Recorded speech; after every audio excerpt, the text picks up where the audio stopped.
बेटे work energy and simple machine chapter हम continue करेंगे। तो ऑलरेडी हम ये डिस्कस कर चुके थे कि काइनेटिक एनर्जी का फॉर्मूला है half mv²। Value of kinetic energy depend upon the mass of the object and it also depend upon the velocity with which that object is moving. तो kinetic energy का formula तो पता है। Potential energy के लिए हमें formula find out करना है कि पोटेंशियल एनर्जी का फॉर्मूला क्या आता है हमारे पास।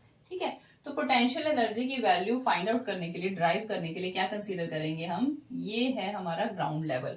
ये क्या है आपका, this is your ground level, ये ग्राउंड है। ठीक है, और एक ऑब्जेक्ट आपका ग्राउंड के ऊपर है। ठीक है, ये ऑब्जेक्ट है आपका ग्राउंड के ऊपर, this is your object, ground पर है ये object. And small m is the mass of this object. Small m क्या है, मास इस ऑब्जेक्ट का। ठीक है, तो व्हाट अबाउट इट्स वेट। अगर मास स्मॉल m है तो इसका वेट कितना होगा बेटे। एक तो वेट हमेशा वर्टिकली डाउनवर्ड डायरेक्शन में एक्ट करता है। ठीक है, ऑब्जेक्ट का जो वेट है वो हमेशा वर्टिकली डाउनवर्ड डायरेक्शन में एक्ट करता है। हर एक ऑब्जेक्ट, उसको आप कहीं भी छोड़ोगे तो वो अर्थ पे ही आकर गिरता है। तो ऑब्जेक्ट का वेट हो जाएगा m इंटू जी। मास और वेट अलग अलग है, मास को m से डिनोट करते हैं, वेट को m into g. And what is g here, g is the acceleration due to gravity. g की वैल्यू क्या है, एक्सेलरेशन ड्यू टू ग्रेविटी, जिसकी वैल्यू है 9.8 मीटर पर सेकेंड स्क्वायर, या इजी कैलकुलेशंस के लिए हम इसकी वैल्यू 10 मीटर पर सेकेंड स्क्वायर भी कंसीडर करते हैं। अर्थ की ग्रेविटी है जिसकी वजह से अर्थ हर एक चीज को अपनी तरफ अट्रैक्ट करती है बेटे। तो अर्थ की तरफ जब कोई भी ऑब्जेक्ट आ रहा होता है, फ्रीली फॉल कर रहा होता है, तो उस केस में जो एक्सेलरेशन प्रोड्यूस होती है ऑब्जेक्ट में, उस एक्सेलरेशन को हम ए से नहीं डिनोट करते। जनरली रोड पे कोई कार मूव कर रही है या कोई ऑब्जेक्ट मूव कर रहे हैं, तब तो आप उसकी एक्सेलरेशन को स्मॉल ए से डिनोट करते हो। बट फॉर वर्टिकल मोशन हम एक्सेलरेशन के लिए ए नहीं यूज करते, जी यूज करते हैं, जिसको कि बोलते हैं एक्सेलरेशन ड्यू टू ग्रेविटी, और उसकी वैल्यू ये फिक्स है हमारे प्लैनेट अर्थ के लिए। ठीक है, तो this is the weight of the object. अब ग्राउंड लेवल के ऊपर बेटे इस ऑब्जेक्ट की हाइट क्या होगी, ग्राउंड से 0, बिकॉज ये ऑब्जेक्ट आपका ग्राउंड पर ही है। ये ऑब्जेक्ट ग्राउंड पर ही है तो सरफेस ऑफ अर्थ से इसकी हाइट कुछ नहीं है, 0 हाइट है। तो इसीलिए यहाँ पर इसकी पोटेंशियल एनर्जी 0 मानी जाएगी। अर्थ के सरफेस के ऊपर इसकी, अगर मैं स्पेसिफिकली बोलूं, जो ग्रेविटेशनल पोटेंशियल एनर्जी है वो 0 मानी जाएगी। अब आपने क्या करना है बेटे, आपने वर्क डन करना है, क्योंकि ये जो फॉर्मूला है वो वर्क डन के फॉर्मूला से ही ड्राइव होगा। आपने वर्क डन करना है, वर्क डन करके इस ऑब्जेक्ट को कुछ हाइट पर लेकर जाना है। ठीक है, सरफेस ऑफ अर्थ से आपने इस ऑब्जेक्ट को उठाया और ऊपर ले गए कुछ हाइट पर, यहां पर ले आए, इस ऑब्जेक्ट को आप ऊपर ले आए। ठीक है, कितनी हाइट है यहां से लेके यहां तक, ग्राउंड लेवल से लेके यहां तक हाइट है मान लो h के equal. Small h is the height here. यहां पर आप ऑब्जेक्ट को यहां से उठाकर यहां पर ले आए, h हाइट पर ले आए। तो आपने क्या किया, फोर्स अप्लाई की, इस ऑब्जेक्ट के ऊपर फोर्स अप्लाई करी। ठीक है, फोर्स अप्लाई करके इसको डिस्प्लेस कर दिया, h हाइट इसको डिस्प्लेस किया और यहां पर ले आए। ठीक है, तो आपने क्या किया, अल्टीमेटली आपने वर्क डन किया है। ठीक है, फोर्स अप्लाई करी, डिस्प्लेस किया ऑब्जेक्ट को, मींस आपने वर्क डन किया। वर्क डन करके इस ऑब्जेक्ट को ऊपर h हाइट पर ले आए, above the surface of earth.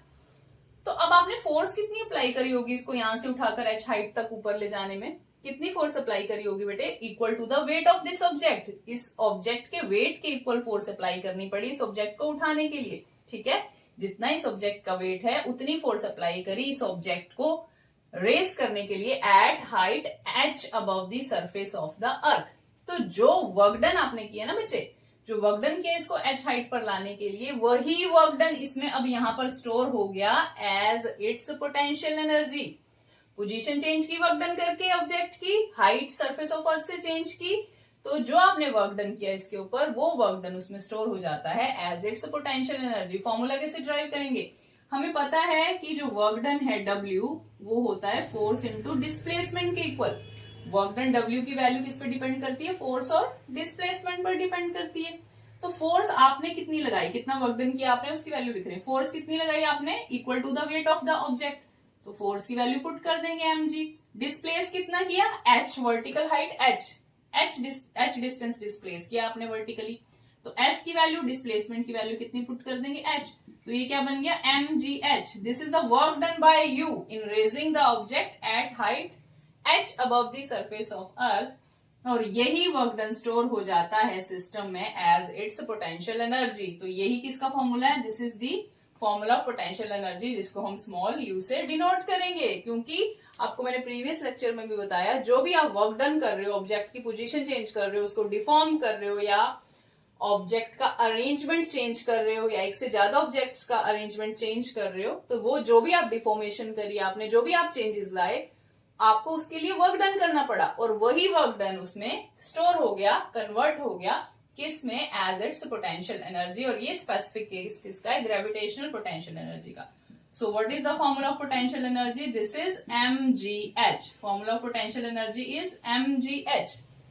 Now potential energy की वैल्यू किस किस फैक्टर पर डिपेंड कर रही है, mass of the object, gravitational constant of earth, sorry acceleration due to gravity पर, और height of object above the surface of अर्थ।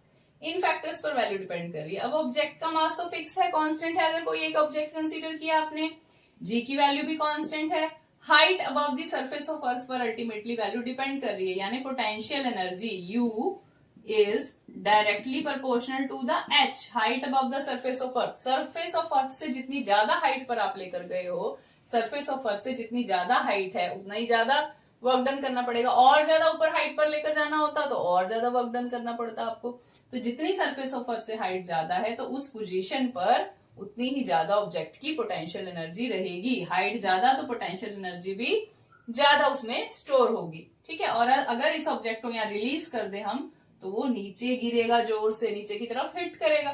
तो जितना ज्यादा हाइट से आप उसको गिराओगे, जितना ज्यादा हाइट से आपने उसको छोड़ा, तो उतनी ज्यादा ही फास्ट वो नीचे की तरफ, उतना ज्यादा ही इंपैक्ट क्रिएट करेगा वो नीचे ग्राउंड के ऊपर, ठीक है। तो पोटेंशियल एनर्जी फिर चेंज हो जाएगी काइनेटिक एनर्जी में। अगर यहाँ पर इसको पकड़ कर रखा है, ड्रॉप करोगे, तो जब नीचे की तरफ गिरना स्टार्ट करेगा, उस केस में it's stored potential energy again converted into the kinetic energy. तो ये सारा प्रोसीजर जो है वो चलता रहता है, ठीक है। तो मेन अभी क्या याद रखोगे, formula of potential energy is mgh।